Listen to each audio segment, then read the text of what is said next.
झूठ बात हा प्रेम चिरला नया दिली कवन जात हा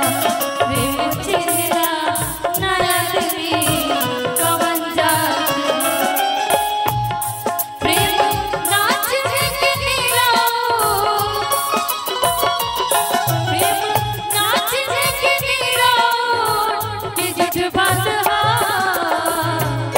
प्रेम चिरला नया दिली कवन जात हा प्रेम चिरला नया दिली कवन जात हा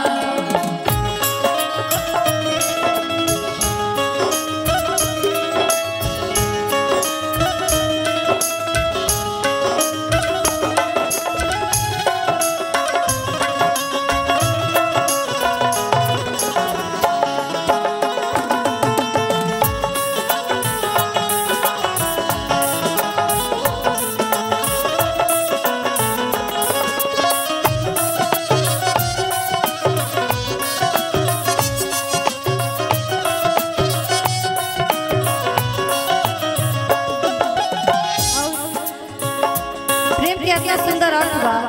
इतना सुंदर एकर मीनिंग बा कि जेकरा से भी अगर प्रेम हो जाए तो ओकरा के जमाना चाहे दुनिया लाख बुरा कहे जब एक बार प्रेम हो जाला तो फिर ओकर भाई कल जलनू मती मारा जाला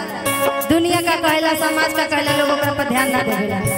खाली ओकरा खातिर है इंसान भाई बढ़िया बा। अब प्रेम के रियल मतलब का है ई गीत के भाव से बा प्रभु जी से सबर के साचा रहा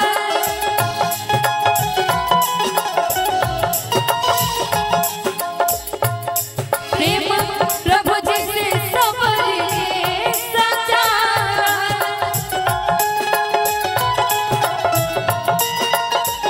प्रेम प्रभु जी से सबरी के साचा रहा सबरी माता जब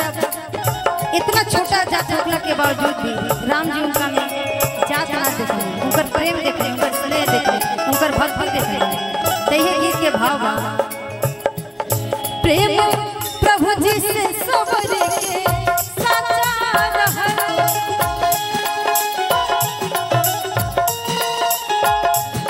उहे फेंके पइर जवान साचा रहा उहे फेंके पइर जवान साचा रहा ऐसे कहे प्रेम प्रभु जी प्रेम प्रभु जी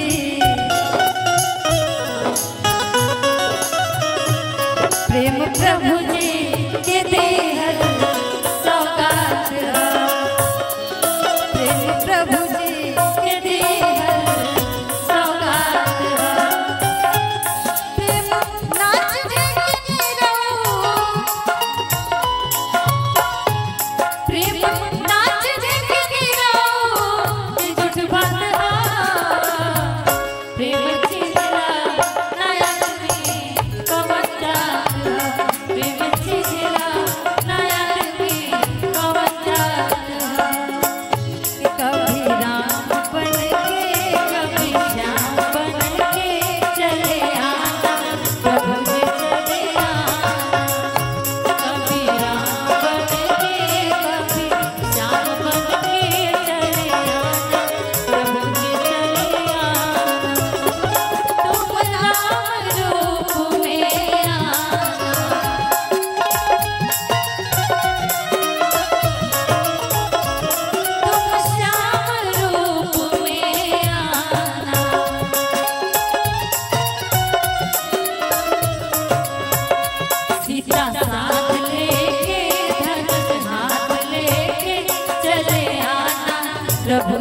ही सबसे बड़ा बात ना है।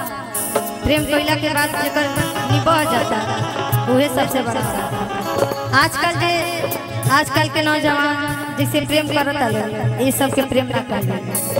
प्रेम के रियल मतलब का है गीत के हर एक लाइन है प्रेम प्रभु जी से करे पावन हरि।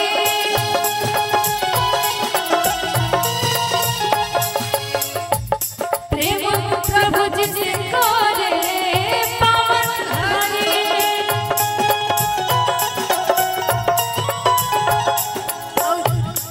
प्रेम अगर इस तरीका से कही जाओ तो हमने के ये आग्रह बाकी जितना भी तमाम नौजवान भाई लोग गार्जियन जितना वो सब कोई केहू ना केहू से प्रेम करत है। आ केहू करे हर कोई से करे, कोई माता बहन से करे, कोई दोस्त से करे, कोई बहन से करे। बात कहली करे ना प्यार रहो करे। बात कहली करे ना प्यार रहो करे।